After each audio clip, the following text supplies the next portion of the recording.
The Kingdom Where the Light Never Slept. Part 1, The Awakening of Eldoria. Long before maps were drawn and names had owners, there existed a kingdom hidden among blue mountains and eternal forests, Eldoria. It did not appear in common books nor in the tales of travelers, for Eldoria could only be found by those whose hearts still believed in the impossible.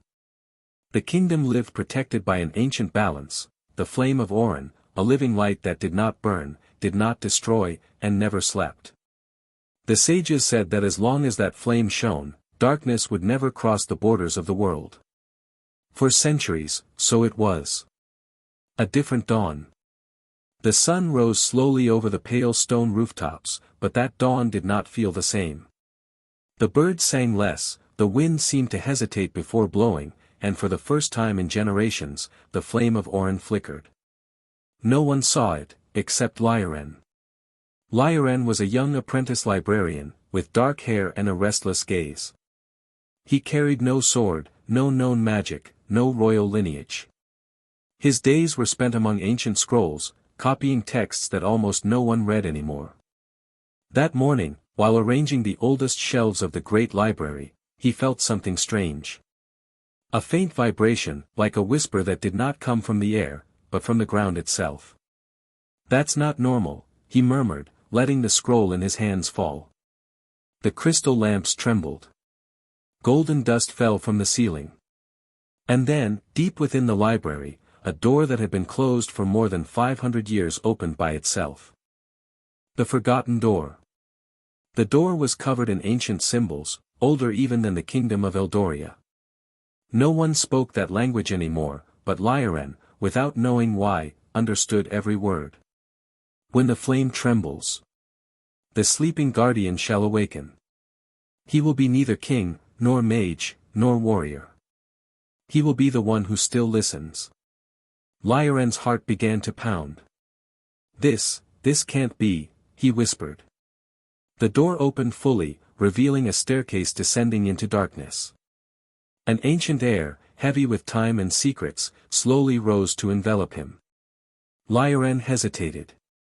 He knew no one had asked him to go down. He knew he could close the door and pretend nothing had happened. But he also knew something else. If he didn't do it, no one else would. He took a lamp and descended. The heart of the kingdom. The stairs led him to a circular chamber, lit by a faint, pulsating glow. At the center, suspended in the air, floated a crystal the size of a human heart. It was cracked. "The Flame of Auren," Lioren said, his voice trembling. At that moment, a deep and serene voice echoed through the chamber. "You have arrived late, but not too late." Lioren spun around abruptly. From the shadows emerged a tall figure, cloaked in silver.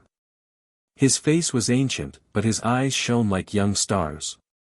"Who are you?" Lioren asked, stepping back.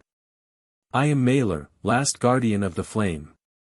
And you, boy, you are the echo the kingdom has been waiting for." The warning. Maelor explained the unthinkable. The darkness had not been destroyed centuries ago, only sealed. And now, that seal was weakening. "The balance is breaking," said the guardian. "At the edges of the world, something ancient has awakened. A name that must not yet be spoken." A chill ran down Lioren's spine. "And what am I supposed to do?" he asked. "I'm not a hero." Maelor looked at him calmly. "They never are at the beginning." The crystal pulsed again, this time more strongly. A crack slowly spread. "You must leave Eldoria," the guardian continued. "Seek the 3 lost bearers. Only together can they rekindle the flame." "And if I fail?" Maelor smiled sadly. "Then the world will learn what an eternal night truly means."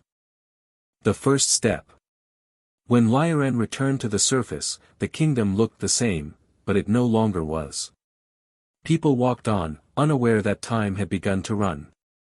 The bells rang as usual. Children laughed. And Lioren, with a light pack and an immense weight in his heart, took his first step beyond the walls. Without knowing it yet, that step would mark the beginning of a legend that would be told for generations.